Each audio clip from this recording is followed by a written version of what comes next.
ఈ EAP set counselling ద్వారా engineering seat కోసం ప్రయత్నం చేసే పిల్లలు ముఖ్యంగా ఫస్ట్ కౌన్సిలింగ్లో ఏదో ఒక కాలేజీలో సీట్ వస్తుంది, చాలామందికి అది నచ్చక మళ్ళీ మార్చుకోవచ్చా లేదా అనే డైలమాలో ఉంటారు.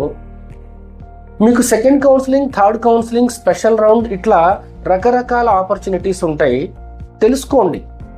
చాలామంది ఏం చేశారు అంటే నా నోటీస్కి వచ్చిన విషయము, ఫస్ట్ కౌన్సిలింగ్లో సీట్ అలాట్ కాగానే వాళ్ళకి ఆ కాలేజ్ నచ్చలేదు, వాళ్ళు వద్దనుకున్నారు, కానీ ఏదో లాస్ట్లో ఆప్షన్ పెట్టారు, వాళ్ళ ర్యాంకుకు ఆ కాలేజే అలాట్ అయింది, వీళ్ళకి ఎలాగో ఇష్టం లేదు కాబట్టి వెంటనే వేరే సైడ్ వెళ్ళిపోతారు వదిలేసి.